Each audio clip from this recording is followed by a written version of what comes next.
Hello everyone, welcome you all at Lokesh sir unlimited study zone. Start कर रहे हैं आज हमारा चैप्टर जिसका नाम है डुअल नेचर ऑफ रेडिएशन। तो चैप्टर का नाम सब लोग डाल लीजिए, डुअल नेचर ऑफ रेडिएशन। इसके बारे में हम बहुत डिटेल से चर्चा करेंगे। तो डुअल नेचर ऑफ रेडिएशन के नाम पे क्या रखा है, सबसे पहले ये देखते हैं। देखिए बेटा, सब अब रेडिएशन की बात करना है तो जनरल लाइफ में हम सन के रेडिएशन को उठा लेते हैं। ये सन है। अब सन से जो रेडिएशन चल करके आता है अर्थ तक, सन के रेडिएशन में हमें मिलने वाले जो रेडिएशन है, रेडिएशन मतलब एनर्जी के सिग्नल्स, जो हमको एनर्जी मिलती है ना, वो एनर्जी रेडिएशन की फॉर्म में अर्थ तक आया करती है। तो एनर्जी जो आती है उसके दो फॉर्म माने गए हैं कि या तो वो रेडिएशन या तो है वेव है, या वो रेडिएशन क्या है, पार्टिकल है ना। तो अब रेडिएशन का वेव नेचर हम कहाँ पढ़ चुके हैं, इसके पहले वेव ऑप्टिक्स हमने पढ़ी थी। तो वेव ऑप्टिक्स में हमने देखा था कि जो लाइट सिग्नल होती है, जो लाइट आती है जिसको अपन विजिबल लाइट बोलते हैं, विजिबल रे, वो हमें कौन कौन से इफेक्ट देती है। वो हमको इंटरफेरेंस देती है, वो हमको डिफ्रैक्शन देती है, वो हमको पोलराइजेशन देती है। तो वहाँ पे उस चैप्टर में हमने लाइट का रेडिएशन का वेव इफेक्ट देखा था। इस चैप्टर में हम ज़्यादातर रेडिएशन के पार्टिकल इफेक्ट को देखेंगे, ठीक है ना। तो ये मान लीजिए कि जो भी रेडिएशन है वो दो कैरेक्टर्स में ट्रांसमिट होता है, हमारी अर्थ तक आता है। एक या तो वेव नेचर को फॉलो करता है, या तो उसको आप एज ए वेव कंसीडर कर सकते हो, या एज ए उसको आप क्या कंसीडर कर सकते हो, पार्टिकल, ठीक है ना। हाँ, और एक टाइम में एक ही थ्योरी लगेगी, आइदर वेव थ्योरी लगेगी या पार्टिकल थ्योरी लगेगी। आप एक टाइम में दोनों नहीं कंसिडर कर सकते हो, तो या तो वेव या पार्टिकल थ्योरी। तो मेनली इस चैप्टर में हमें पार्टिकल थ्योरी पढ़नी है, क्योंकि रेडिएशन की वेव थ्योरी तो इसके पहले ही हम पढ़ चुके हैं कि रेडिएशन एज ए वेव कैसे बिहेव करता है। उसका हमने यंग्स एक्सपेरिमेंट भी देखा था, है ना। और थॉमस यंग ने एक्सपेरिमेंट करके वेव्स का क्या कराया था, लाइट वेव्स का इंटरफेरेंस। तो कहीं पर डार्क फ्रिंज, कहीं पर ब्राइट फ्रिंज, ये सब पुरानी बातें। चलिए, तो आइए लाइट की पार्टिकल थ्योरी में क्या है। पार्टिकल थ्योरी ये कहता है कि बेटा, लाइट का जो रेडिएशन आपके पास आता है, अगर उस पर्टिकुलर रेडिएशन की फ्रीक्वेंसी, एक रेडिएशन के साथ क्या होगी, एक वेव एसोसिएट होगी ना। रेडिएशन एक वेव की फॉर्म में आता है, उस वेव की एक पर्टिकुलर फ्रीक्वेंसी होती है न्यू। क्या होती है, न्यू। अब इसी बात को वेव से हटा करके पार्टिकल के फॉर्म में सोचिए कि ये जो रेडिएशन जो है, जो लाइट अर्थ तक आ रहा है, पार्टिकल थ्योरी में यह कहा गया कि यहां से जो रेडिएशन आता है, इसमें क्या हुआ करता है, फोटोन चला करता है। क्या चला करता है, फोटोन। और वो फोटोन की फ्रीक्वेंसी वही होती है जो उस वेव की करस्पॉन्डिंग वेव की फ्रीक्वेंसी थी। तो अगर न्यू फ्रीक्वेंसी की वेव थी तो उसके करस्पॉन्डिंग ये माना जाएगा कि उस रेडिएशन में न्यू फ्रीक्वेंसी का फोटोन होगा। फोटोन क्या होता है, फोटोन होता है एनर्जी का packet. It is the packet of energy, है ना। ये ऐसा क्यों हुआ, क्योंकि कुछ एक्सपेरिमेंट हुए। उन एक्सपेरिमेंट में देखा गया कि ये जो एनर्जी का पैकेट आ करके यहाँ पर गिरता है ना, और गिरने के बाद दूसरे जो अंदर, मतलब मेटल के अंदर या किसी भी चीज़ के अंदर पार्टिकल होते हैं, उनको एनर्जाइज कर देता है। उनको क्या कर देता है, एनर्जाइज। मतलब पक्का यहाँ से कोई ना कोई हैवी चीज़ आई है, तो उस हैवी चीज़ को नाम दे दिया गया फोटोन। तो what is photon, photon is the packet of energy, ठीक है जी। पैकेट, एनर्जी का पैकेट जो है फोटोन माना गया, ठीक है ना। तो फोटोन की एनर्जी जो होती है वो इक्वल्स टू क्या होती है, h nu, equals to H nu होती है। यहाँ पे एच प्लांक कांस्टेंट और न्यू होती है उस रेडिएशन की फ्रीक्वेंसी, और वही रेडिएशन की फ्रीक्वेंसी क्या बनती है, फोटोन की फ्रीक्वेंसी, ठीक है, इक्वल्स टू एच न्यू। अब आइंस्टाइन साहब क्या कहते हैं, ये तो इसका वेव फॉर्म है। पार्टिकल फॉर्म के लिए आइंस्टाइन क्या कहते हैं कि equal to M C square. ये आइंस्टाइन का कहना है, equal to M C square, है ना। तो अपन इसको कंपेयर कर सकते हैं, यानी h nu equal to M C square, ठीक है ना। यस, तो मास ऑफ फोटोन आ जाएगा, एम को रोक लो, तो एम यहाँ से रोक लिया तो कितना आ गया, h nu upon c square. तो mass of photon equals to H nu upon c square, ये अपना मास ऑफ फोटोन, ठीक है ना। चलिए, मास ऑफ फोटोन। अब सवाल उठता है कि क्या photon exist state of rest में कर सकता है। बिल्कुल नहीं, क्योंकि फोटोन किस स्पीड से आता है, लाइट की स्पीड से, और लाइट की स्पीड कितनी है, सी इक्वल टू 3 × 10⁸ मीटर पर सेकेंड। तो जो फोटोन है वो लाइट की स्पीड से आता है, और रेस्ट मास फोटोन का 0 होता है। तो लिख लीजिए, rest mass of photon equal to 0, mass at rest equal to 0। तो ये दूसरा क्वेश्चन भी सॉल्व हो गया, ठीक है जी। चलिए नेक्स्ट अब यस अब यहाँ पे बात कर रहे हैं दूसरे क्वेश्चन में कि अभी हम एनर्जी को रिलेट नहीं कर पाए हैं यहाँ तक हम मोमेंटम के बारे में, तो इससे हमें ड्यू करना पड़ेगा on what factors the work function depends. Yes, what is photon nature of light, ये हमारा क्वेश्चन काम का है। Okay, what is photon nature of light, photon nature या पार्टिकल नेचर क्या होता है लाइट का, बिट बाहर भी रखी हुई है। तो फोटोन नेचर या पार्टिकल नेचर लाइट का क्या हुआ करता है, तो इसमें हम कहते हैं the light consist of small bundles of energy. जो लाइट होती है वो स्मॉल बंडल्स ऑफ एनर्जी, मतलब जो लाइट का रेडिएशन आता है वो अपने करस्पॉन्डिंग ये माना गया है कि ये स्मॉल बंडल ऑफ एनर्जी को अपने पास में रखता है, small bundle of energy. Each bundle is called a quanta और फोटोन, हर बंडल को क्या बोलते हैं, क्वांटा या photon. Each photon has definite energy. This energy is given by the equation equals to h nu, where h is the Planck constant and nu is the frequency. Yes, तो ये अपना हो गया, ठीक है ना, ये फोटोन की डेफिनेशन हो गई। चलिए अब एक जनरल क्वेश्चन है, how many joules are there in 1 electron volt, एक इलेक्ट्रॉन वोल्ट में कितने जूल होते हैं। तो भैया ये कहाँ से आई फॉर्मूला, एनर्जी जो होती है किसी चार्ज पार्टिकल की U इक्वल टू होती है Q इंटू पोटेंशियल, और Q की जगह आप 1 इलेक्ट्रॉन ले रहे हो तो 1 इलेक्ट्रॉन का चार्ज 1.6 इंटू 10 की पावर -19 मल्टीप्लाइड बाई हाँ कूलम इंटू 1 वोल्ट। तो आंसर कितना आएगा, कूलम इंटू वोल्ट को क्या बोलते हैं, joule. Okay, coulomb into volt equal two joule, तो ये आ जाएगा 1.6 इंटू 10 की पावर -19 जूल, इसको बोलते हैं 1 इलेक्ट्रॉन वोल्ट, ठीक है ना। चलिए ये हो गया, चलिए आगे बढ़ते हैं, फिलहाल अभी इसको हम बाद में कंटिन्यू करेंगे।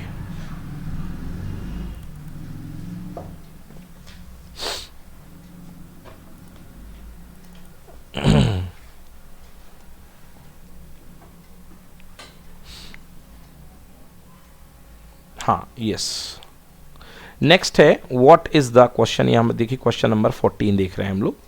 क्वेश्चन नंबर 14 है what is the dual nature of radiation, radiation के डुअल नेचर को एक्सप्लेन कीजिए, रेडिएशन के डुअल नेचर को एक्सप्लेन।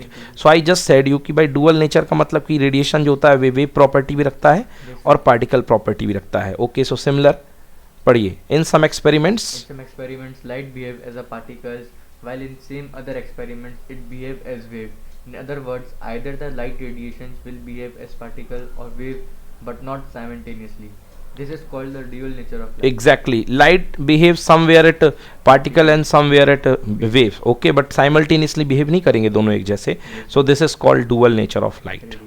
Okay, yes. चलिए अब then इसके बाद अभी आपको photo electric effect. Yes, now explain the meaning of Planck constant, write its formula, also write its value. This is question. Explain the meaning of Planck constant. अभी मैंने आपको बताया कि जो फोटोन की एनर्जी क्या होती है, इक्वल्स टू h न्यू। अब जितना ज़्यादा एनर्जी का फोटोन होगा या जितनी ज़्यादा फ्रिक्वेंसी का रेडिएशन होगा उतना ज़्यादा एनर्जी का इसका एनर्जी पार्टिकल होगा फोटोन। क्योंकि मैंने जब आपको इलेक्ट्रोमैग्नेटिक वेव पढ़ाया था तो आपको याद होगा सबसे पहला वेव था radio wave, then microwave, then infrared, then visible, then infrared UV, then X-ray, then gamma ray। तो याद करो इसकी फ्रीक्वेंसी सबसे ज़्यादा हुआ करती थी, तो इसकी एनर्जी भी सबसे ज़्यादा होती है, मतलब energy is proportional to frequency.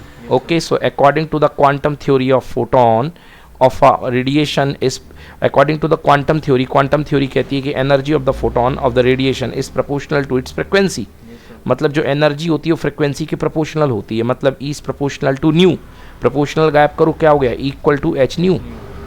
Here h is the constant of proportionality called Planck constant. Okay, महान साइंटिस्ट मैक्स प्लैंक के नाम के आधार पर, तो h इक्वल्स टू क्या बना सकते हो, E upon new.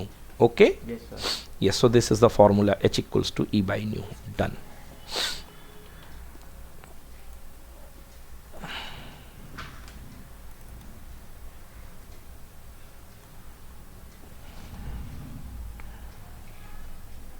Okay, h equals to E by nu. This is already done.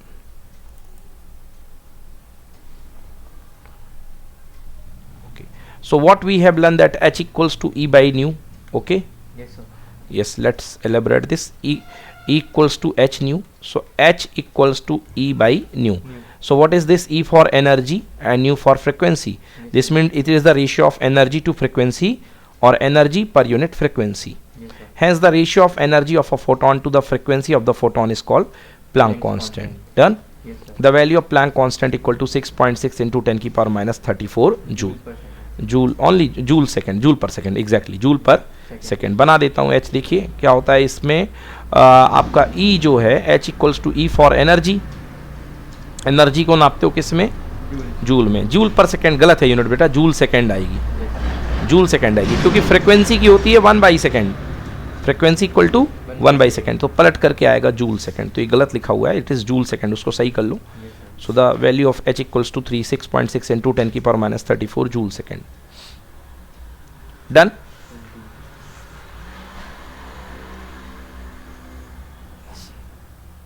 Okay, next question. What do you mean by 1 electron volt? तो एक इलेक्ट्रॉन को अगर आप 1 वोल्ट से एनर्जाइज करते हो तो उसकी जो एनर्जी बनेगी वो क्या कहलाएगी? 1 इलेक्ट्रॉन वोल्ट। कैसे आ गया? हम लोग जानते हैं V is equal to W by q, chapter number first में पढ़ा था पोटेंशियल की डेफिनेशन। तो W इज इक्वल टू कितना हो गया? Q into V. क्यू को ले लो 1 इलेक्ट्रॉन, क्यू को ले लो 1 कुलाम, सॉरी 1 इलेक्ट्रॉन वोल्ट वगैरह, तो सॉरी क्यू को लेना पड़ेगा 1 इलेक्ट्रॉन, मतलब 1.6 इंटू 10 की power minus 19 electron, 19 कुलाम multiplied by 1। समझ गए जी? तो अगर मतलब Q की जगह क्या रहा है? 1 इलेक्ट्रॉन का चार्ज, और वोल्टेज कितना है? 1 वोल्ट। तो यस, तो फॉर्मूला बन गया अपने पास W equal to q into V. Q की जगह इलेक्ट्रॉन का चार्ज E और V की जगह 1 वोल्ट। तो देखिए 1 इलेक्ट्रॉन वोल्ट क्या होगा? E into V, that E की वैल्यू 1.6 इंटू 10 की power minus 19 multiplied by 1, answer आ गया 1.6 इंटू 10 की पावर माइनस 19 जूल। ठीक है ना? डेफिनेशन वाइज क्या होगा? The energy gained by an electron when it is accelerated by 1 volt potential difference is called 1 electron volt. किसी इलेक्ट्रॉन को 1 वोल्ट के पोटेंशियल डिफरेंस से एनर्जाइज कर दो तो वो जितनी एनर्जी गेन करेगा उसको बोलेंगे अपन 1 इलेक्ट्रॉन वोल्ट। ठीक है? यस। चलिए नेक्स्ट अब आ रहे हैं अब हम बात करते हैं कि थर्मोनिक एमिशन। अब एमिशन के अंदर हम जा रहे हैं, ठीक ना? अभी हम एमिशन के अंदर जा रहे हैं। अभी तक तो हमने ऊपर की चीज़ें पढ़ी हैं, अब हम पढ़ रहे हैं थर्मोनिक एमिशन। चलिए okay. Thermionic emission. Thermionic emission क्या होता है? देखिए थर्मोनिक एमिशन का मतलब, आपके पास एक मेटल की प्लेट है, मान लीजिए एक मेटल की प्लेट है। आपको पता है कि मेटल की प्लेट के अंदर क्या होते हैं? फ्री इलेक्ट्रॉन्स होते हैं। ये फ्री इलेक्ट्रॉन रैंडमली मूव करते हैं, मगर इतनी एनर्जी इनके पास नहीं होती है कि ये उछल करके मेटल की सरफेस के बाहर आ जाए। बट यदि आप इनको गर्म करोगे, हद गर्म करोगे, तो क्या होगा? इनको एनर्जी मिलेगी, और हो सकता है इतनी एनर्जी ले ले कि ये कूद करके मेटल सरफेस के बाहर आ जाए। तो अगर कोई इलेक्ट्रॉन दी गई गर्मी की वजह से, दी गए टेम्परेचर की वजह से, दी गए हीट की वजह से, थर्मल हीट की वजह से अगर इलेक्ट्रॉन अपनी सरफेस को छोड़ के बाहर कूद जाता है तो इसको बोलते हैं thermionic emission. Okay, so answer, the phenomenon of emission of electrons from the surface of the metal when it is heated is called the thermonic emission. Yes, ये कहलाता है थर्मोनिक एमिशन।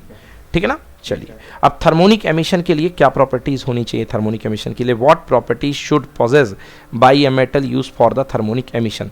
थर्मोनिक एमिशन के लिए क्या property होनी चाहिए? The metal use for the thermionic emission should have the following properties. First, its work function should be small so that at even low temperature electrons can be emit। अब देखो बेटा क्या है, ये इलेक्ट्रॉन है, इसे बाहर आने के लिए कुछ एनर्जी चाहिए। एनर्जी को मान लो रिश्वत, क्या मान लो? रिश्वत। अब ये रिश्वत कितनी होनी चाहिए? इतनी होनी चाहिए कि ये एनर्जी का सोर्स दे सके। समझ गया ना? तो इतनी होनी चाहिए कि ये एनर्जी का सोर्स दे सके और ये बाहर कूद सके। तो वो मिनिमम रिश्वत, वो मिनिमम एनर्जी जो कि इसको सरफेस पे ला देती है उसको बोलते हैं वर्क फंक्शन। क्या बोलते हैं? Work function is the minimum energy that is required to fetch out the electron out of the surface. समझ गया ना? Out of the metal, metal के बाहर लाने के लिए जो मिनिमम एनर्जी होती है that is called work function. तो आप ही बताइए, वो एनर्जी मिनिमम एनर्जी कम होनी चाहिए कि ज़्यादा होनी चाहिए? क्यों? ज़्यादा होगी तो निकलेगा ही नहीं, ज़्यादा रिश्वत मांगेगा ना, तो कम होनी चाहिए ना। यस और नो? सो लिखा है work function should be small, work function should be small, तभी तो। ठीक है ना? अब पता चला इतनी एनर्जी होगी कि आपको 15-15 गैस सिलेंडर जलाने पड़ रहे हैं देने के लिए, तो नुकसान तो आपका है ना। प्लेट की एनर्जी नहीं, इलेक्ट्रॉन की रिक्वायरमेंट, वो कहलाएगा वर्क फंक्शन। प्लेट की एनर्जी कुछ नहीं होती है, इलेक्ट्रॉन की रिक्वायरमेंट। भाई आपके पास इलेक्ट्रॉन है ना, वो बाहर कूदने के लिए क्या मांग रहा है, एनर्जी मांग रहा है कि मुझे बाहर जाना तो मुझे एनर्जी चाहिए, Yes, sir. तो वो एनर्जी कम होनी चाहिए। दूसरा, प्लेट का या मेटल का मेल्टिंग पॉइंट क्या होना चाहिए, हाई। पता चले यही नहीं कि हमने गर्म किया और वो पिघल गया, हाँ, sir. समझ में आ गया, Yes, sir. उसको बोलते हैं अपन हाई। क्लियर हो गया, Yes, sir. ओके।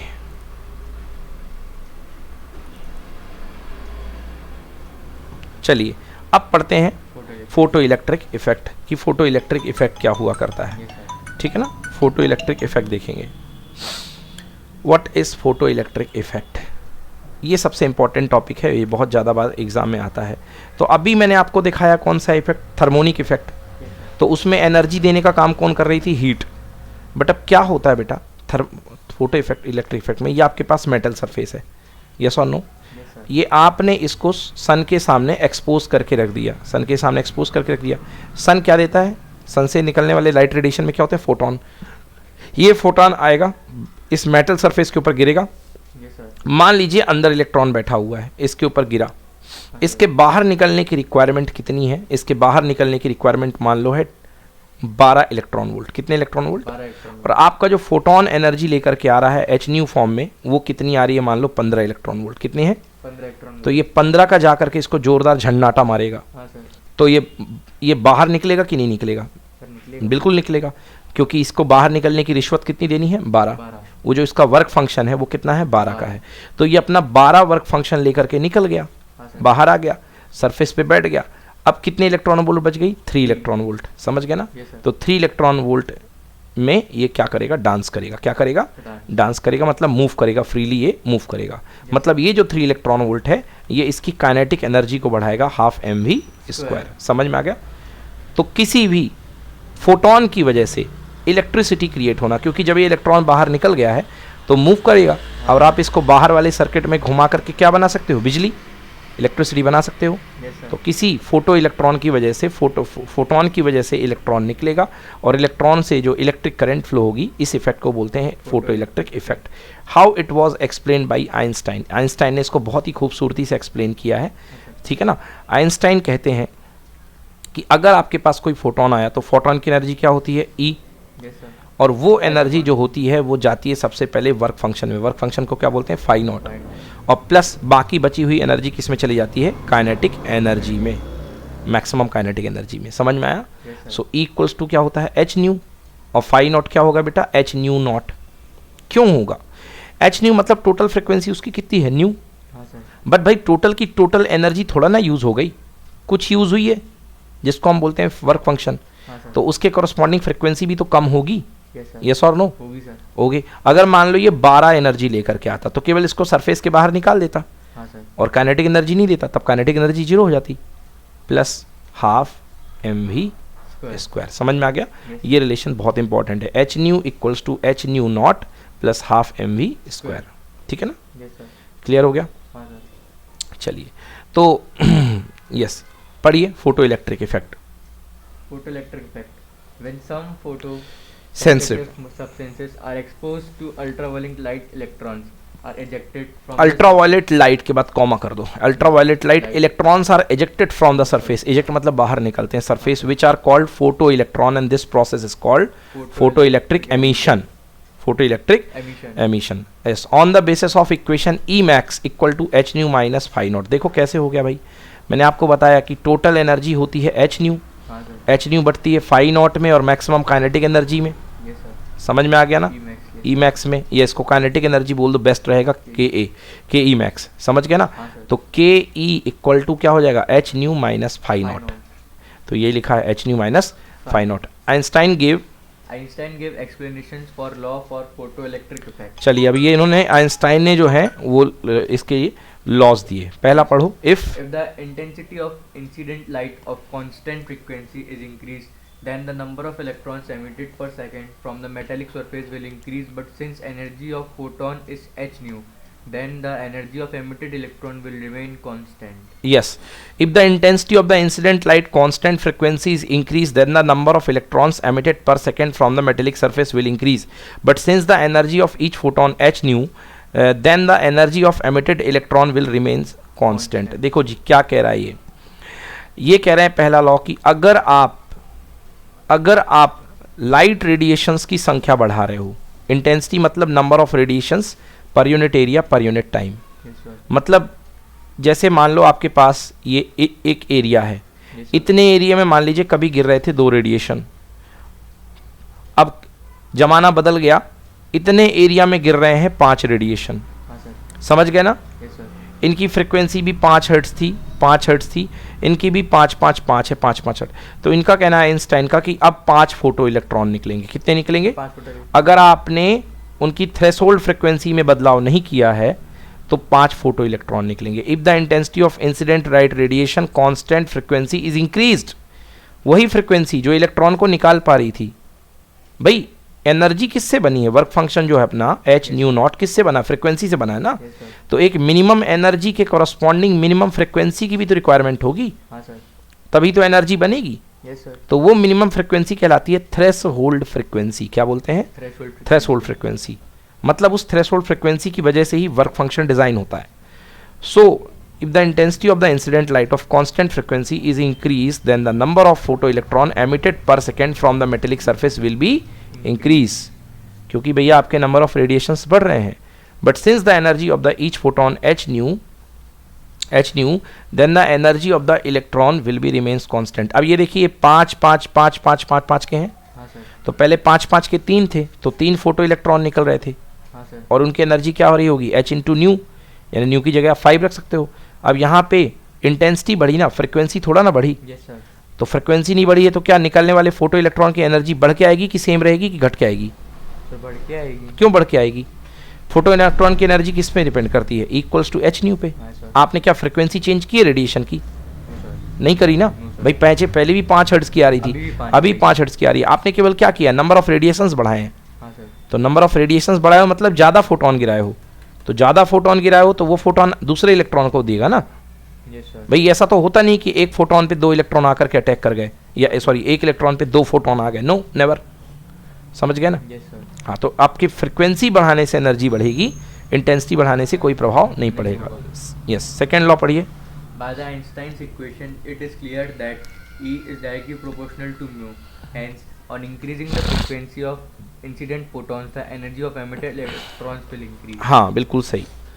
आइंस्टाइन के इक्वेशन से क्लियर हो रहा है E is proportional to nu. ये देखो, ये तो कांस्टेंट है ना, न्यू के प्रोपोर्शनल है, मतलब E जो है न्यू के प्रोपोर्शनल होगा।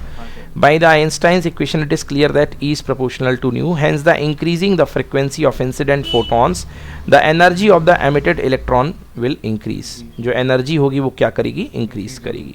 ठीक है ना? थर्ड पढ़िए। If the frequency of incident photons is less than the threshold frequency, then electrons will not emit from the metal surface, whatsoever be the intensity. अब चाहे आप 50,000 फोटोन डाल दो, मगर 50,000 फोटोन डाल दो इसके ऊपर, डाल दो, मगर यदि इनकी फ्रीक्वेंसी थ्रेशोल्ड फ्रीक्वेंसी से कम है तो जो एनर्जी बनेगी वो भी वर्क फंक्शन से कम बनेगी। बिकॉज फार्मूला क्या होता है? Phi equals to phi naught plus kinetic energy, और फाई नॉट किससे मिलके बना होता है? एच न्यू नॉट से। जब आपको भैया एनर्जी आपने 15 की दी तो आपको चाहिए 12। अब अगर आप फ्रीक्वेंसी कम दोगे तो 12 कैसे बना पाओगे? नहीं बन पाएगा ना। नहीं सर। तो अगर आप फ्रीक्वेंसी कम दे रहे हो, चाहे 1000 रेडिएशन डाल दो, इंटेंसिटी कितनी बढ़ा लो, बट अगर आपकी फ्रीक्वेंसी कम है तो तो मेटल जो होगा इजेक्ट नहीं करेगा इलेक्ट्रॉन को। वो मिनिमम फ्रीक्वेंसी क्या कहलाती है? Threshold frequency. If the frequency of the incident photon is less than threshold frequency, then electron will not emit from the metal surface what so even be the intensity, चाहे intensity कुछ भी हो। ठीक है, चलिए पढ़िए question number 2। In the photoelectric effect, the occurrence of threshold frequency given more importance to photon theory as compared to the wave theory. Explain. हाँ, in photoelectric effect the occurrence of threshold frequency given more importance to the photon theory as compared to the wave theory. Explain कीजिए। ठीक है ना, कि इसमें ये कह रहा है कि जो थ्रेशोल्ड फ्रीक्वेंसी को है वो फोटोन थ्योरी में बहुत इंपॉर्टेंस दी जाती है तुलनात्मक रूप से वेव थ्योरी में। बट यहाँ पे क्यों दी जाती है उसको इंपॉर्टेंस? भाई वेव थ्योरी में तो कोई टर्म ही नहीं आया था इसका, आपका थ्रेशोल्ड फ्रीक्वेंसी का। यहीं पर आया है ये टर्म। पढ़िए। According to the wave theory of light, according to the wave theory of the light, of all frequencies and photoelectric effect. All frequencies the photoelectric effect should be possible. But भाई wave theory ने कोई बात ही नहीं करी, मतलब wave theory को अगर आप अप्लाई करोगे तो वेव थ्योरी ऑफ लाइट कहेगी कि कोई फ्रिक्वेंसी दे दो वो हो जाएगा, yes sir, ठीक है ना, शुड बी पॉसिबल। मगर आइंस्टाइन क्या कहते हैं, आइंस्टाइन ने ये रिलेशन दिखाया, yes sir, आइंस्टाइन ने ये रिलेशन दिखाया, but according to the Einstein photo electric equation the kinetic energy कितनी आई थी, ये आई थी, half mv square. यही आई थी, हाँ सर, ठीक है ना। अब अगर न्यू मान लो आपका न्यू नॉट है, मान लो आपका न्यू नॉट है कितना, मान लो आपकी थ्रेशोल्ड फ्रिक्वेंसी मान लो मैं मान लेता हूँ 8, कितनी मान लेता हूँ 8, और न्यू क्या है इंसिडेंट फ्रिक्वेंसी, इंसिडेंट फ्रिक्वेंसी मान लो 3, तो 3 में से 8 माइनस करोगे तो क्या आएगा, 3 माइनस 8 इक्वल टू क्या हो जाएगा, -5।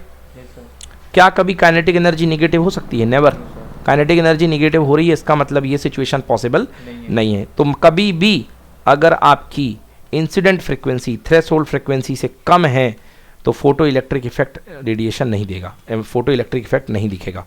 समझ में आया? Yes. पढ़ो, if frequency new, the frequency nu of the incident photons is less than the threshold frequency mu हाँ, naught. if frequency nu of the incident photon is less than the threshold frequency nu naught, then kinetic energy of electron will be negative, but it is not possible. Hence, it is clear that the emission of electrons is not possible if the frequency is less than threshold energy. yes, तो अगर threshold frequency से कम है frequency incident radiation की, Yes, तो sir. Emission electron का नहीं होगा। Next, Thus, it is clear that the occurrence of threshold frequency in the photoelectric effect give more importance to photon theory as compared to the wave theory. हाँ, wave theory में इसका ज़्यादा importance नहीं है, है ना, as compare to wave theory इसका ज़्यादा इंपॉर्टेंस है फोटोन का, एनर्जी का, थ्रेशोल्ड फ्रिक्वेंसी का। Yes, question sir. नंबर 3 पढ़िए। The energy of each electron ejected from the metal surface is different even if the incident light of same frequency is exposed on it. हाँ Why? भाई, अभी इसमें कह रहा है कि हर इलेक्ट्रॉन की जो the energy of each electron ejected, जैसे मान लो यहाँ पर कोई फोटोन आया, हाँ सर, मान लो उसकी फ्रिक्वेंसी जो है incident light of same frequency, ये सेम फ्रिक्वेंसी लेकर के आया, सेम फ्रिक्वेंसी लेकर के आया, मान लो 3 फोटोन आए, एक फोटोन ये, एक फोटोन ये, एक फोटोन ये, तीनों की फ्रिक्वेंसी है 5 5 5। हाँ सर, तो फ्रिक्वेंसी से एनर्जी कैसे बनती है, फॉर्मूला क्या होता है, phi naught equals to H nu naught, yes sir, phi naught equals to H nu mu naught. naught. अब तीनों की फ्रिक्वेंसी सेम है, मतलब तीनों की फ्रिक्वेंसी सेम है, एक मिनट, पहले आए हैं 5 लेकर के, तो तीनों की फ्रिक्वेंसी सेम है, तो by the formula E equals to H nu, तीनों की एनर्जी क्या होंगी, सेम होंगी, yes sir, होंगी कि नहीं होंगी, होंगी। मतलब ये जो तीनों रेडिएशन आ रहे हैं, इन तीनों रेडिएशन की एनर्जी क्या होंगी, सेम। Same. अब बेटा बट ये डिपेंड करता है ना कि अंदर के इलेक्ट्रॉन के वर्क फंक्शन अलग अलग हैं, तो अब मान लो 5 5 5 ये फ्रिक्वेंसी थी, मान लो इससे बनने वाली एनर्जी है 15 15 15, बोलो Yes, यस। अब इस वाले का वर्क फंक्शन है 10, तो 15 में से 10 यूज हो गए, तो काइनेटिक एनर्जी कितनी बची, 5। अब इसका वर्क फंक्शन है 15, तो 15 में से 15 यूज हो गए, yes sir, मतलब ये zero. केवल सरफेस पे आके बैठेगा बस। हाँ सर, और मान लो इसका वर्क फंक्शन है 19, आ ही नहीं पाएगा, आ ही नहीं पाएगा, तो इसलिए ये डिपेंड करता है कि उनके खुद की एनर्जी कितनी है, वर्क फंक्शन कितना है। पढ़िए, the electrons, The electrons which are on the surface of the metal experience smaller attraction force due to positive ions, while the electrons which are ejected from inner part of the metal experience greater force of attraction. Therefore, the velocity of surface electrons are greater, hence their energies are greater. हाँ, तो जो surface वाले electron होते हैं, Yes sir. Surface देखो दो तरीके की बात है भाई, आपका फोटोन आया, उसके सामने चॉइस है कि वो कहाँ अटैक कर रहा है, ऊपर अटैक कर रहा है कि थोड़ा नीचे अटैक कर रहा है। Yes sir. अगर थोड़ा नीचे अटैक करेगा तो इनका जो अंदर होंगे उनका वर्क फंक्शन ज़्यादा होगा, मतलब उनकी रिश्वत ज़्यादा देनी पड़ेगी, तो बाहर जब वो निकलेंगे तो वो मरे हुए निकलेंगे, उनकी एनर्जी कम रहेगी। मगर ये तो खुद भड़बड़ाए जा रहे हैं ना बिल्कुल बाहर निकलने के लिए, तो इनको कम एनर्जी देनी पड़ेगी, ये फटाक से बाहर हो जाएंगे। Yes sir. और ये इनकी जब एनर्जी निकलेगी तो क्या होगी, बाहर ज़्यादा होगी, क्योंकि इनको कम रिश्वत देनी पड़ी। Yes sir. तो यही बात इसमें करी जा रही है, ठीक है। Yes sir. Okay,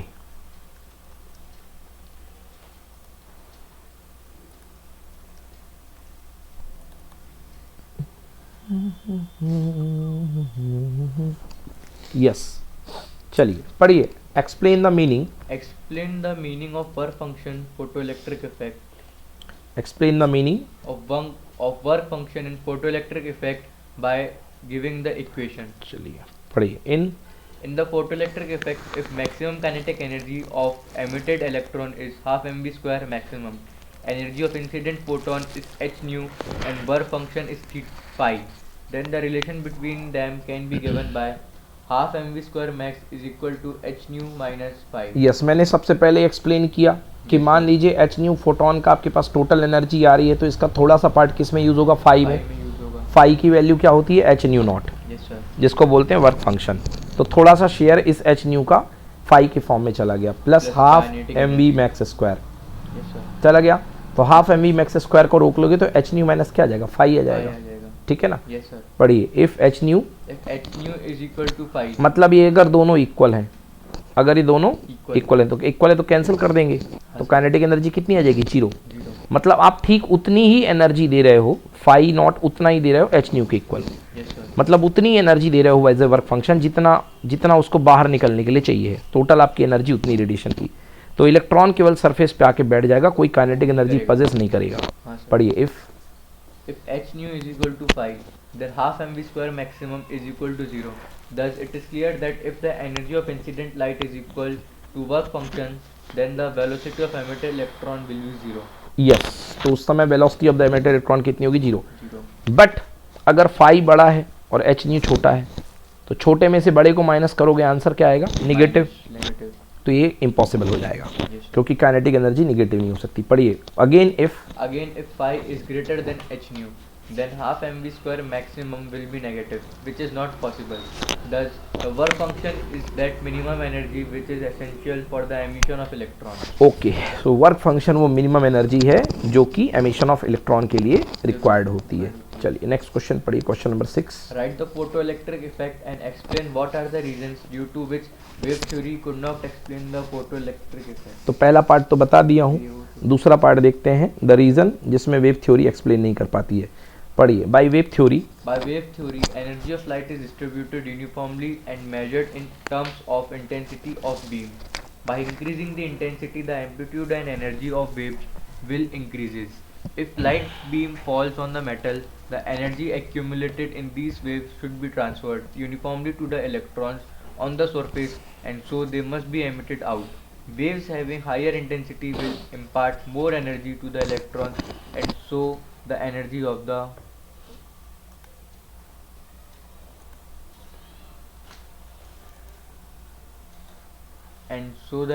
the photoelectrons must increase. So the energy of the photo electron must Must increase. increase. ठीक, but But this is against the experimental observation that the maximum kinetic energy of photoelectrons does not depend on the intensity of light. Okay, देखिए जी, इसके पहले हमने जब आपको पढ़ाई थी wave optics, तब मैंने आपको रिलेशन बताया था I is proportional to A square. ठीक है ना, I is proportional to A square. जो इंटेंसिटी होती है वो एम्पलीट्यूड के स्क्वायर पे डिपेंड करती है. हाँ सर. ये हमने इसके पहले पढ़ा था वेव थ्योरी ऑफ लाइट में. E square. I is proportional to A square. फिर से इस पे थोड़ी डिटेल बात कर लेते हैं. Yes, by wave theory, by wave theory of energy of light is distributed uniformly and measured in the terms of intensity of beam. जो एनर्जी होती है लाइट की, उसे इंटेंसिटी ऑफ बीम के टर्म्स में फाइंड किया जाता है. देखा था कि कहीं पर इंटरफेरेंस में कहीं पर इंटेंसिटी हाई हो गई थी और कहीं पर इंटेंसिटी लो हो गई थी. By increasing the intensity the amplitude of the energy of the waves also increases. अगर आप इंटेंसिटी बढ़ाते हैं तो I proportional to A square, intensity बढ़ेगी तो एम्पलीट्यूड भी बढ़ेगा. Yes sir. ठीक है ना, इंटेंसिटी बढ़ेगा, एम्पलीट्यूड बढ़ेगा. अब मतलब यहाँ पे लॉजिक क्लियर हो रहा है कि इंटेंसिटी बढ़ने से एम्पलीट्यूड बढ़ता है, एम्पलीट्यूड बढ़ने से एनर्जी बनती है, बट तब इंटेंसिटी से कुल मिला के एनर्जी का रिलेशन है यहाँ पे. ठीक है, Yes sir. तो लिखा है if light beam falls on the metal the energy accumulated in these wave should be transferred uniformly to the electrons on the surface and so must be emitted out. Waves having higher intensity will impart more energy to the electrons and so energy of the Photon. photoelectron must be increased. अगर intensity ज़्यादा होगी तो photo electrons की energy भी increase होनी चाहिए, मगर experimental observation इसके बिल्कुल विपरीत पाए गए। उन्होंने देखा एक्सपेरिमेंट में कि मैक्सिमम काइनेटिक एनर्जी जो होती है फोटो इलेक्ट्रॉन की वो इंटेंसिटी पर डिपेंड नहीं करती है, रेदर वो फ्रिक्वेंसी पर डिपेंड करती है। ठीक है ना।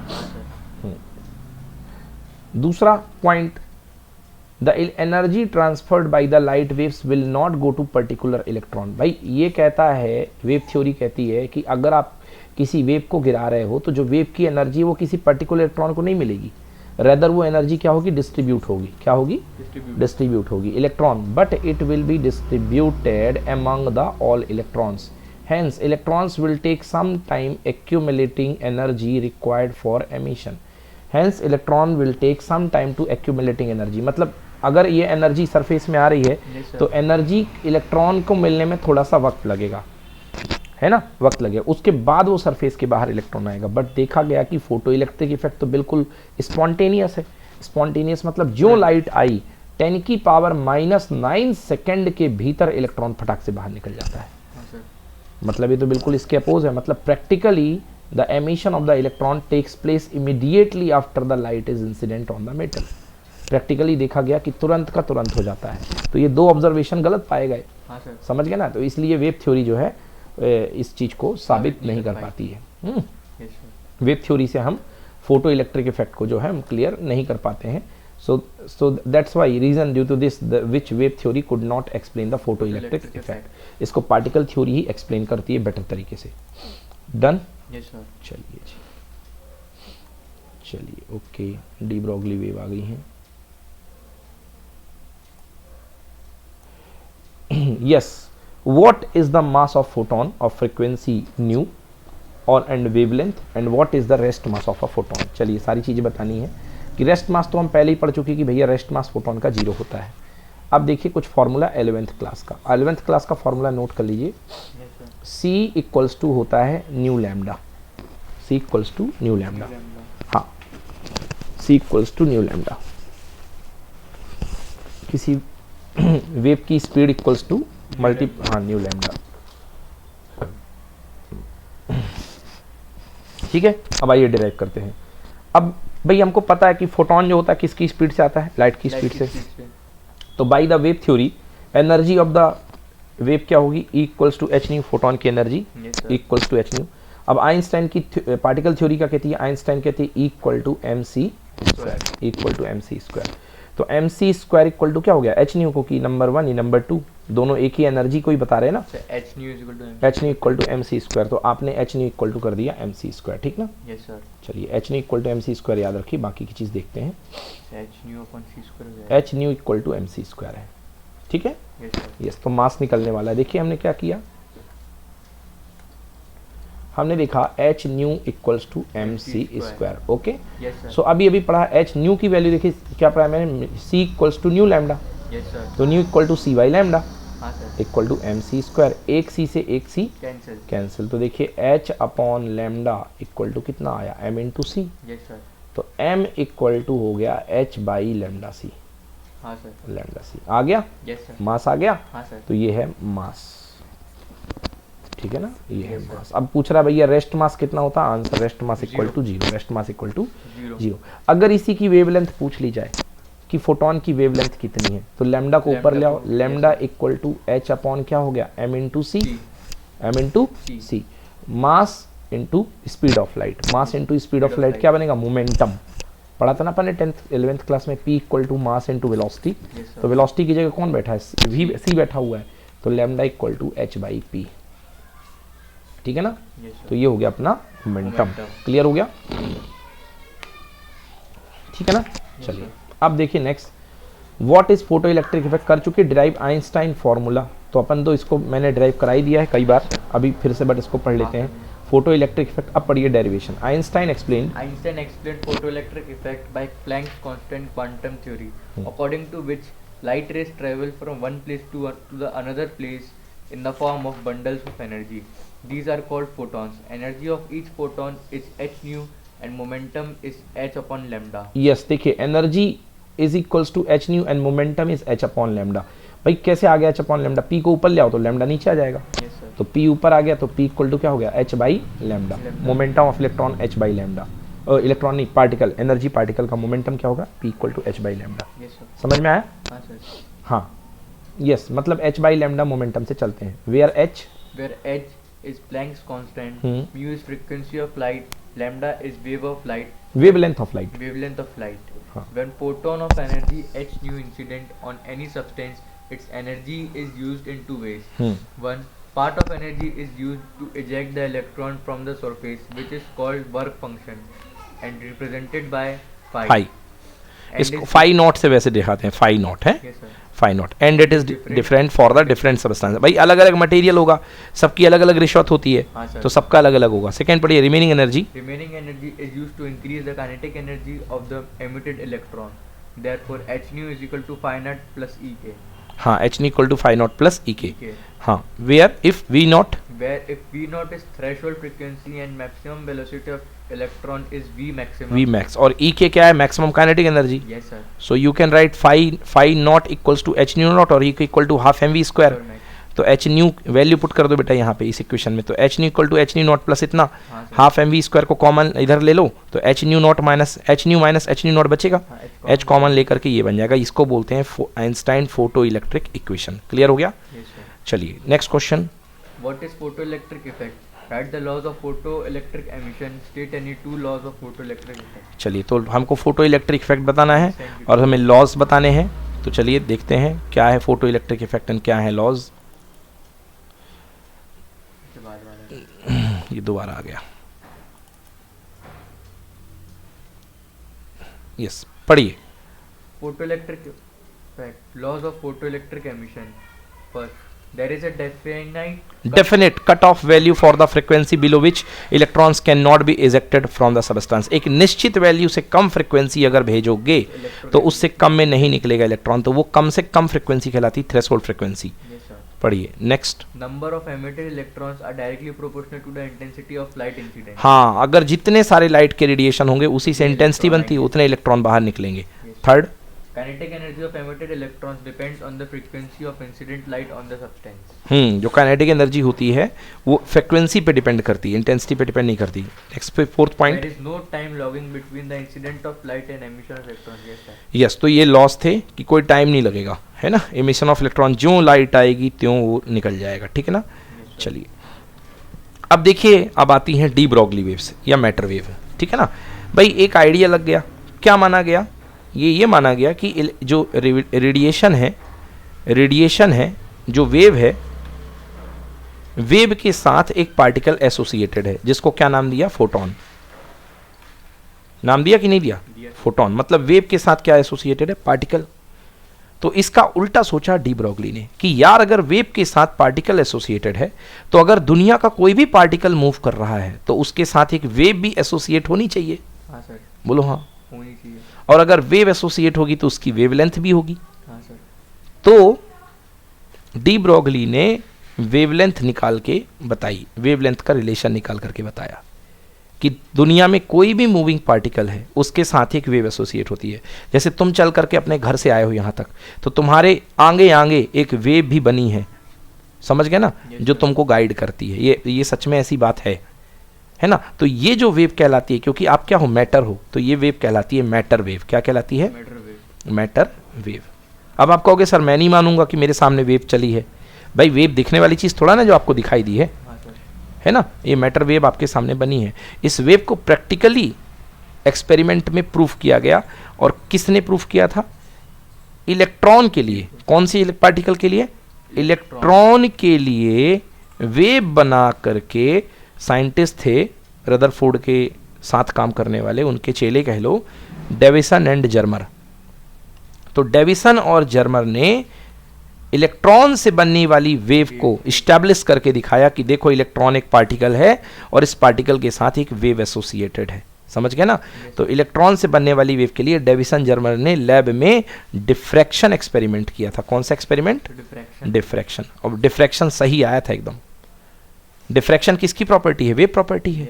इलेक्ट्रॉन क्या है, पार्टिकल, मतलब पार्टिकल है और आप उससे वेव बना रहे हो, है ना, कमाल की बात। तो ये वेव जो है इसके बारे में सबसे पहले किसने कहा था? डी ब्रॉगली ने, कि भैया दुनिया में कोई भी पार्टिकल अगर मूव करता है तो उसके साथ एक वेव एसोसिएट हो जाती है। इस वेव को हम बोलते हैं डी ब्रॉगली वेव्स या मैटर वेव्स। ठीक है ना? Yes, sir. पढ़िए D Broglie wave. De Broglie wave. The waves which are associated with matter are called metal waves or matter waves या डी ब्रॉगली वेव। अब हम इसका वेव इक्वेशन बना रहे हैं Yes, sir. और वेव इक्वेशन के बाद हम इसकी वेवलेंथ निकालेंगे। पढ़िए according to the According to the quantum theory, the energy of a photon is given by the formula E is equal to h nu. चलो भैया E equals to H nu, photon की energy होती है h है, Planck constant nu है frequency.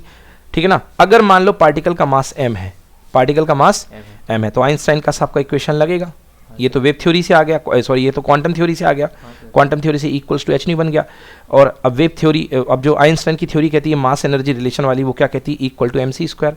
तो दोनों को इक्वेट कर दिया, mc स्क्वायर को h न्यू से, बोलो yes. Yes, sir. mc square को h न्यू से अपन ने इक्वेट कर दिया, तो mc स्क्वायर को h न्यू से इक्वेट करके क्या निकाल लिया? m मास निकाल लिया। Yes, sir. चलो फिर से भूल गए आप तो कर देता हूँ, h nu equal to mc square. h nu की वैल्यू कितना? c by lambda equal to m into c का स्क्वायर। एक c से एक c कैंसिल, क्लियर हो गया? Yes. एक c से एक c कैंसिल हो गया, तो मास इक्वल टू h अपॉन Lambda c. Lambda c, mass equal to h अपॉन लेमडा सी। Yes, sir. ठीक है ना? अब हमें क्या चाहिए? मोमेंटम। हमें क्या चाहिए? Momentum. मोमेंटम। तो मोमेंटम, अभी हम फोटोन की बात कर रहे हैं, तो फोटोन का मास होता है m, स्पीड होती है c, तो मास इंटू सी ही क्या बनेगा? मोमेंटम बनेगा। Yes, sir. तो एक काम करो, यहाँ से c को ऊपर उठा लो, तो m into C equals to क्या बन H गया? by lambda. h by lambda, Yes, sir. h by lambda, ये कहला गया मोमेंटम। equal to h तो upon p equal to h by lambda. Lambda, समझ गए ना? Yes, sir. तो मोमेंटम इक्वल टू आ गया h by lambda equal to h by lambda. अब यहाँ से लेमडा निकाल लो, तो लेमडा इक्वल टू क्या हो गया? h by p, Yes, sir. h बाई P. पी, है ना? ये lambda equal to h upon p की जगह क्या? m into c, C. क्योंकि फोटोन था तो स्पीड ऑफ लाइट से मूव करता था, Yes, sir. मगर बाकी दुनिया के पार्टिकल के पास तो लाइट स्पीड ऑफ लाइट नहीं, उनकी तो खुद की कोई ना कोई वेलोसिटी होगी। तो लेमडा इक्वल टू क्या हो गया? h अपॉन मास इंटू खुद की वेलोसिटी क्या होगी? v। तो lambda equal to h by M V, ये कहलाता है डी ब्रॉगली वेव रिलेशन। समझ में आया? Yes, sir. Lambda equal to h upon M V, MV. समझ गया ना? ये सभी पार्टिकल के लिए लगेगा, और lambda equal to h upon M C किसके लिए लगेगा? फोटोन के Photon लिए। के लिए. समझ में आया? Yes, तो ये है D Broglie wave equation. Clear कि not clear? Yes, sir. Clear. तो अब हमसे सारे क्वेश्चन अब बनने शुरू हो जाएंगे, है ना? अब जो भी क्वेश्चन हम छोड़ करके आए हैं वो भी हम बड़े आराम से कर सकते हैं, कोई दिक्कत नहीं होगी। चलिए, हाँ चलिए देखिए क्वेश्चन है, क्वेश्चन नंबर 3 देख लेते हैं, क्योंकि सारा का सारा टॉपिक कर लिया अपन ने। Yes, sir. Third question, which metal are usually used for photo electric emission? कैसे मेटल यूज किए जाते हैं बताइए, जिनका वर्क फंक्शन कम होगा या जिनका वर्क फंक्शन ज़्यादा होगा? इनका work function कम हो. एग्जैक्टली जिनका वर्क फंक्शन। सो ऐसे वर्क फंक्शन कम वाले मेटल कौन से हैं? फर्स्ट ग्रुप वाले, लीना की रबड़ी सस्ती free, Yes, sir. Lithium, sodium, potassium, rubidium, तो हम लोग इसको यूज़ करते हैं। Yes, तो कह रहा कि अल्कली मेटल, इनको हम क्या बोलते हैं? Alkali alkali metal, because their work function is low. चलिए, the energy of the photon is H nu and momentum is h upon lambda. What is the velocity of photon? कह रहा है बताइए what is the velocity of photon. तो आपको velocity of the photon बतानी है। देखिए तो क्या हमने फॉर्मूला पढ़ा है ना? कह रहा है एनर्जी एच न्यू है और मोमेंटम है H by lambda. Yes, sir. लो भाई, momentum p equal to H by lambda, Lambda. H by lambda, ठीक है ना? एच बाई लैम्डा, तो p इक्वल्स टू क्या होता है? m into V. Yes, sir. अब अपन v मान के चलते हैं, v इक्वल टू हो गया h बाई लैम्डा, ठीक है ना? तो v equal to H by lambda. हमें क्या बताना है? हमें क्या बताना है भाई? हमें बताना है v की वैल्यू, हमें बताना है So, V की value. v की वैल्यू। ओके, तो v की वैल्यू बताने का तरीका है, अगर आप एनर्जी में मोमेंटम को डिवाइड कर देंगे तो v की वैल्यू आ जाएगी। कैसे आ जाएगी? इस एनर्जी में अगर आप मोमेंटम को डिवाइड कर देंगे, है ना, तो आपके पास v की वैल्यू आ जाएगी। इसको ऐसे समझो आप, एनर्जी में अगर आप मोमेंटम को डिवाइड कर दोगे तो v की वैल्यू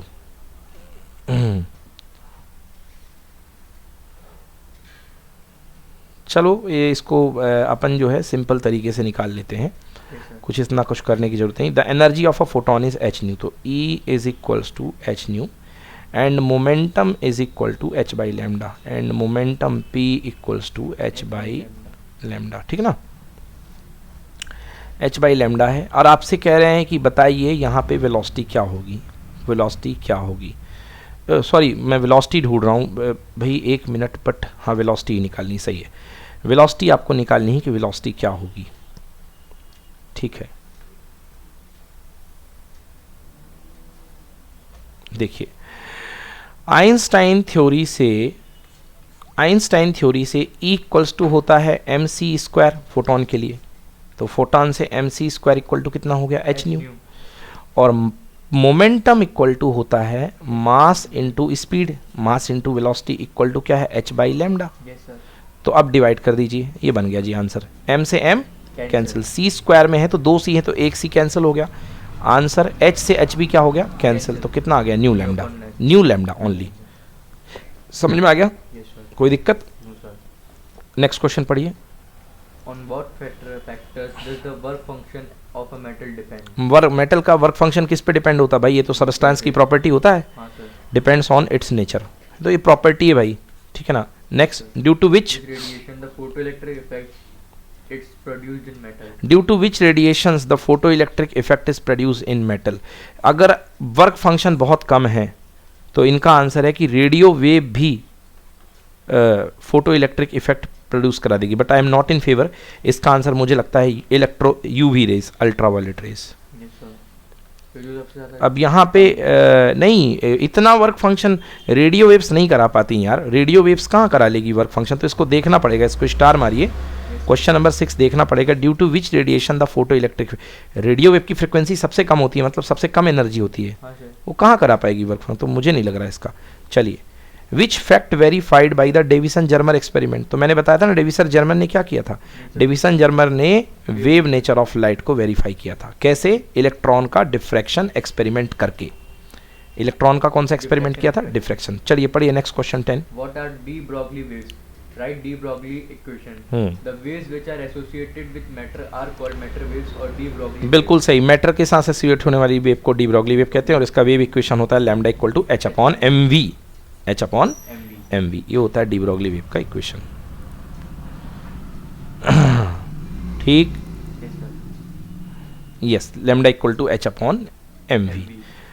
चलिए, अब सवाल उठता है, आप मुझसे अभी पूछ सकते कि सर हम लोग की ज़िंदगी में हमें काहे को वेव नहीं समझ में आती है, अभी आपने कहा कि हर पार्टिकल के साथ मैटर वेव बनती है, तो हमें क्यों नहीं समझ में आती है? क्योंकि बेटा हम लोग का मास बहुत हाई होता है, हमारा मास बहुत हाई होता है। देखो वेव लेंथ क्या आई, lambda equal to h upon mv, Yes sir. तो lambda is inversely proportional to mass, mass जितना ज़्यादा होगा वेव लेंथ उतनी क्या होगी, छोटी होगी।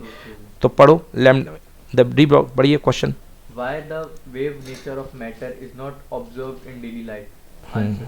De Broglie wavelength is given by lambda is equal to h upon mv, where lambda is inversely proportional to mass. As the mass is large, the wavelength is smaller. Therefore, the effect cannot be observed in daily life. Yes, तो इसलिए मास अगर बड़ा होगा तो wavelength small होगी, इसलिए अपन नहीं देख सकते, ठीक है ना। Yes, sir. चलिए पढ़िए next question. The threshold wavelength of sodium metal is 6800 angstrom. Clarify the statement. हाँ भाई देखिए 6800 क्या है, थ्रेशोल्ड वेवलेंथ है। फॉर्मूला क्या होता है देखो, v equals to nu lambda, Lambda. तो nu equals to v by lambda, ठीक है ना। अब nu not equals to v by lambda not, है ना। Yes sir. क्या दी गई है, ये दिया गया है 6800 एंगस्ट्रॉम, ठीक है ना। Yes sir. अगर आप इससे ज़्यादा वेवलेंथ की वेव डालोगे, इसकी थ्रेशोल्ड फ्रीक्वेंसी क्या बन रही, वी नॉट, थ्रेशोल्ड फ्रीक्वेंसी आ गई इसकी, मान लो वी नॉट आ गया 15 मान लो। अब अगर आप ज़्यादा का रेडिएशन का, ये रेडिएशन आप ज़्यादा भेजोगे, लैम्डा ज़्यादा भेजोगे, तो वी नॉट क्या बनेगा उसका, कम, क्योंकि ये बढ़ेगा मतलब ये कम बनेगा। Yes sir. मतलब अगर 6800 एंगस्ट्रॉम से ज़्यादा का रेडिएशन आएगा तो उसके लिए तो फोटो इलेक्ट्रिक एमिशन हो जाएगा, क्योंकि इसकी रिक्वायरमेंट फ्रिक्वेंसी कम सेट हो रही है। बट यदि इससे कम का आ रहा है रेडिएशन, इससे कम वेवलेंथ का, तो उसके लिए फोटो इलेक्ट्रिक एमिशन नहीं हो पाएगा बेटा, Yes sir. क्योंकि उसके लिए फ्रिक्वेंसी की ज़्यादा नीड होगी ना। समझ में आया कि नहीं आया? Yes, sir. अब एक बार पढ़िए, ना समझ में आया फिर पूछिए, क्वेश्चन पढ़िए। Write the threshold wavelength of sodium metal is 6800 angstrom. Clarify the statement. The sodium metal will emit the electrons when a light of wavelength 6800 angstrom will fall on it. हाँ If the wavelength of light is more than its value, it will not emit the electron. अगर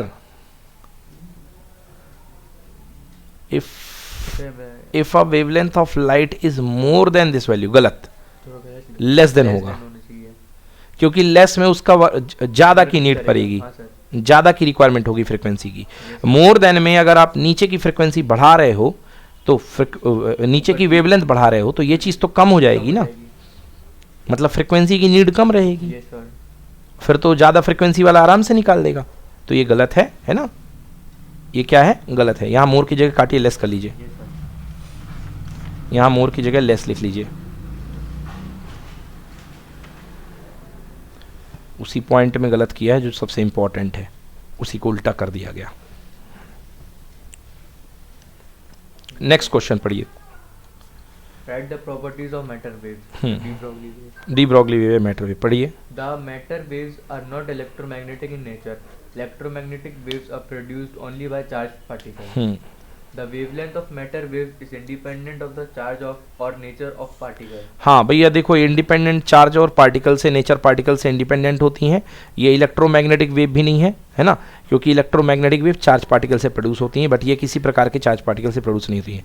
for lighter For particle, lighter particle, the wavelength of matter waves will be greater. हाँ तो अभी formula देखा, अगर मास कम होगा तो wavelength बढ़ जाएगी, ज़्यादा होगी। तो लाइटर पार्टिकल के लिए ज़्यादा होगा, ठीक ना। चलिए नेक्स्ट पढ़िए, रुक जाइए, कौन सा हो गया, 12 13 भी हो गया, 14 भी होगा, 15 पढ़िए। Yes, sir. The Planck's constant is h and frequency of photon is nu. Write down the Einstein's photon. हाँ भाई पढ़ चुके कितने बार, अभी देखिए कि आइंस्टाइन पोटेंशियल क्या होता है ना। If h is the Planck constant, तो यही तो होता था, half M V square equal to H nu minus nu not, तो ये रटा हुआ है, कोई दिक्कत नहीं है। ओके नेक्स्ट है what is cut off potential. अब आइए कट ऑफ पोटेंशियल आपको बता देता हूँ बेटा। कट ऑफ पोटेंशियल को ही बोलते हैं अपन स्टॉपिंग पोटेंशियल। एक्चुअली जब फोटो इलेक्ट्रिक इफेक्ट करते हैं हम परफॉर्म, तो इसको हम करते हैं वैक्यूम ट्यूब में। तो वैक्यूम ट्यूब में ये लगा होता है कैथोड, ये लगा होता है एनोड।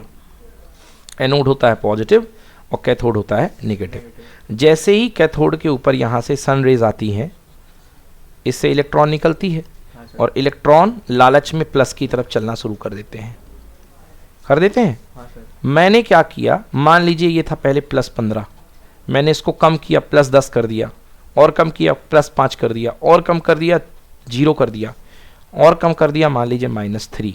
हाँ सर। अब ये माइनस खुद में है क्योंकि इलेक्ट्रॉन का नेगेटिव नेचर होता है, और ये खुद माइनस में है। क्या ये इसको जाएगा इसके पास कि नहीं जाएगा? जाएगा। कैसे जाएगा बेटा, माइनस माइनस के पास जाएगा। हाँ, नहीं माइनस प्लस के बाद जाएगा। हाँ तो अब तो ये माइनस है ना, हाँ सर। पहले जाता, बट मैंने इसको पोटेंशियल गिरा दिया, तो अब ये थोड़ी दूर तक जाएगा और लौट करके वापस आ जाएगा। हाँ सर। तो वो पोटेंशियल जिसमें निकलने वाला इलेक्ट्रॉन एनोड तक नहीं जाएगा, और एनोड तक नहीं जाएगा तो करंट कितनी बनेगी, 0, यस सर। नहीं बनेगी फोटो इलेक्ट्रिक करंट। तो ऐसे पोटेंशियल को बोलते हैं कट ऑफ पोटेंशियल या स्टॉपिंग पोटेंशियल। पढ़िए question. The negative, what do you mean by stopping potential or cut-off potential? The negative potential of anode for which the photoelectric current becomes 0 is called stopping potential or cut-off potential. Yes, तो जिसमें stop photo electric current 0 हो जाती है उसको stopping potential या cut off potential बोलते हैं, ठीक है। Yes sir. चलिए यस, नेक्स्ट क्वेश्चन नंबर 19 पढ़िए। What is work function?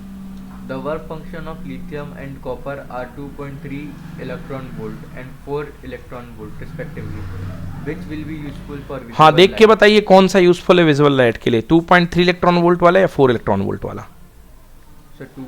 Lithium, बिल्कुल सही बात है, इसका वर्क फंक्शन कम है, तो वर्क फंक्शन कम है तो विजिबल लाइट आराम से इसमें निकाल लेगी, हाँ सर. समझ गए ना। Yes. यस, सो पढ़िए। The least energy, The least energy which can eject the electrons from the surface of the metal is called its work function. The work function of lithium is less, therefore it is useful for the visible light. Visible light, तो lithium जो है वो ज़्यादा important है lithium की, है ना। चलिए नेक्स्ट क्वेश्चन पढ़िए। What is the reason that the photoelectric emission do not take place for a wavelength greater than a definite value of a metal? देखिए कह रहा है कि what is the reason that photo electric emission do not take split for a wavelength greater than, एक मिनट, फिर यहाँ greater than बोल दिया है, Less than हुआ. मेरे को लेस लग रहा है। यस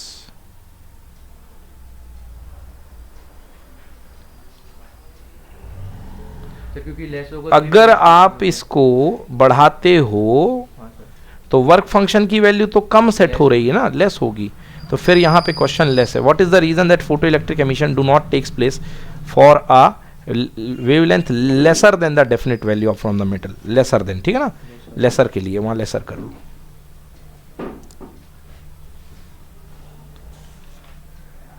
ठीक है भाई, अगर आप वेवलेंथ कम करोगे तो दिक्कत बनेगी ना. हाँ सर, वेवलेंथ ज्यादा होने पे दिक्कत थोड़ा ना बन रही है.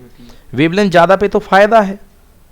वेवलेंथ ज्यादा पे तो आपकी थोड़ी सी एनर्जी बच जाएगी. पढ़िए. For the emission, the emission of electrons from a metal a minimum energy is required which is called work. तो इन्हें खुद मिनिमम बोलिए. हाँ, minimum energy is required that is called work function. Work function, Work function phi is equal to h mu naught is equal to hc upon lambda naught, where lambda naught is threshold wavelength. If the wavelength of incident light is greater than lambda naught, then the energy of radiation will be less than work function, हाँ and the emission of electrons will not be possible. अच्छा, then the energy of radiation will be less than work function. अगर ये बढ़ जाएगी then emission of energy, then the energy of radiation will be less than work function. Radiation will be less than work function. हाँ अरे भाई, then the energy of radiation will be less than work function. तो energy of radiation जो होगी work function से less हो जाएगी. तो वर्क फंक्शन बढ़ जाएगा. एक minute. Wavelength of incident light greater, अगर ये मैं ग्रेटर कर देता हूँ तो, अगर मैं इसको ग्रेटर कर देता हूँ तो आने वाले रेडिएशन का, अगर मैं ग्रेटर कह रहा, for what is the reason that photo electric emission do not takes place for a wavelength greater than the definite value of metal.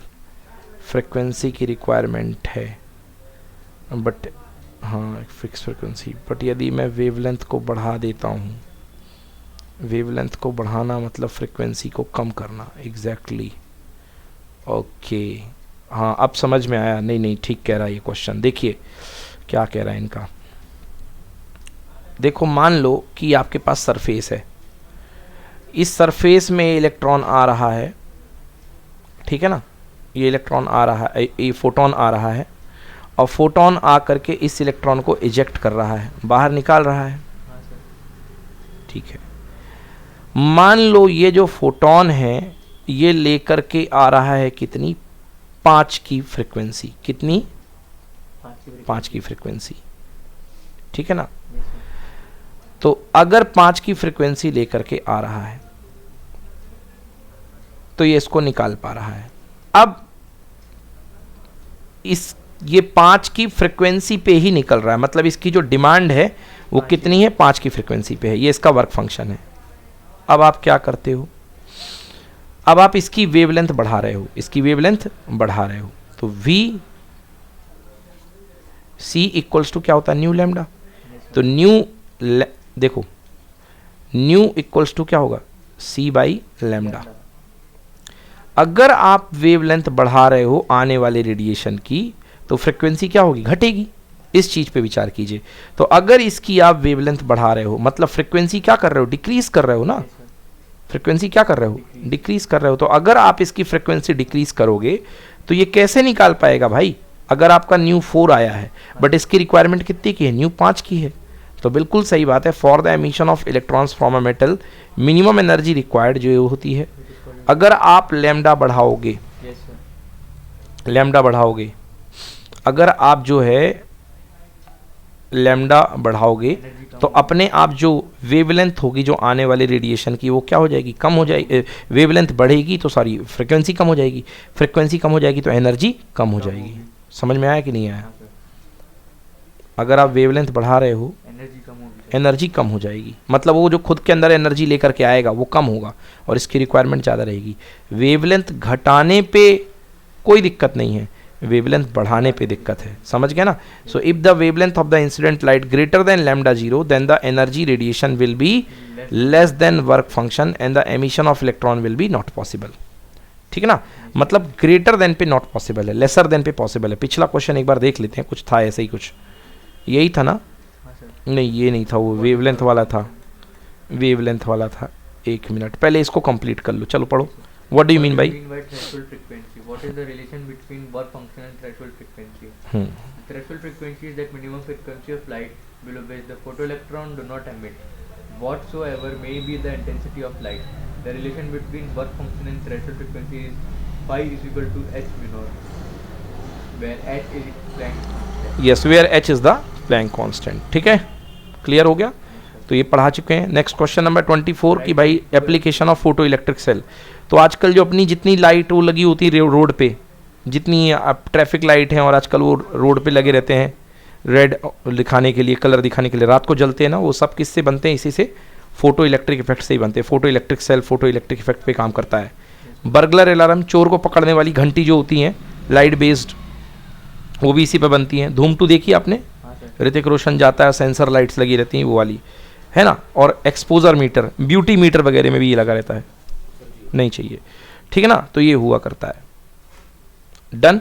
तो मैं जिस क्वेश्चन की बात कर रहा था एक बार उसको देख लेते हैं फिर से कि कहीं गलती तो नहीं करके आ गए उसमें। इसके पहले ही वाला है शायद।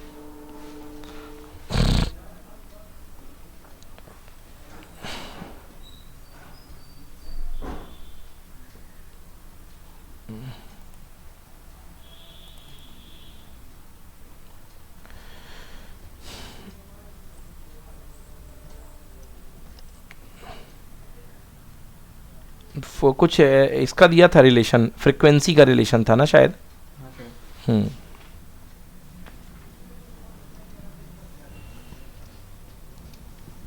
वो मैंने लिखवाया था, उसमें कम कर दीजिए ऐसा कुछ। ये है ओके। हाँ देखो देखो देखो देखो 15. ये है, हाँ 15। The threshold frequency of wavelength sodium metal 6800 angstrom है। क्लैरिफाई, तो अगर आप इससे ज़्यादा का भेजोगे तो रेडिएशन फोटो इलेक्ट्रिक इफेक्ट नहीं होगा। If the wavelength of light is more than this value it will not emit the electron. वो सही था, मोर ही था, लेस पे तो हो जाएगा ना, हाँ सर। है ना, लेस पे हो जाएगा। देखो क्योंकि अगर आप इससे ज़्यादा का भेज रहे हो, इससे ज़्यादा वेवलेंथ का भेज रहे हो, तो इससे ज़्यादा वेवलेंथ के लिए फ्रिक्वेंसी तो कम सेट होगी ना, और फ्रिक्वेंसी कम सेट होने पे एनर्जी तो कम आएगी ना। तो बड़े बुरे तरीके से अपन कंफ्यूज हो गए थे इस पे। तो ये बिल्कुल सही था, वो मोर ही है, समझ में आया ना। इट इज़ नॉट लेस, ये मोर ही है, राइट एकदम सही कर लो उसको कन, ठीक है ना। समझ में आया? फिर से बताऊं नहीं सर, आ गया। भाई देखो, अगर आपके पास फॉर्मूला है nu equals to C by lambda, Yes, sir. अगर आप वेवलेंथ ज़्यादा बढ़ा देते हो तो उसकी फ्रिक्वेंसी क्या हो जाएगी? लैम्डा कम हो जाएगी। So energy भी उल्टा बोल गया, लैम्डा ज़्यादा बढ़ा देते हो तो न्यू कम हो जाएगा। हाँ सर। न्यू कम हो जाएगा मतलब आपकी जो इंसिडेंट फ्रिक्वेंसी है वो कम है। Yes, sir. इंसिडेंट फ्रिक्वेंसी तो कम है तो इंसिडेंट एनर्जी कम होगी। हाँ सर। एनर्जी कम होगी तो उसको कैसे निकाल पाएगा? डन। Yes, sir. चलिए ठीक है, Yes, sir. तो आज के लिए इतना ही क्लियर करते हैं, बाकी कल करेंगे।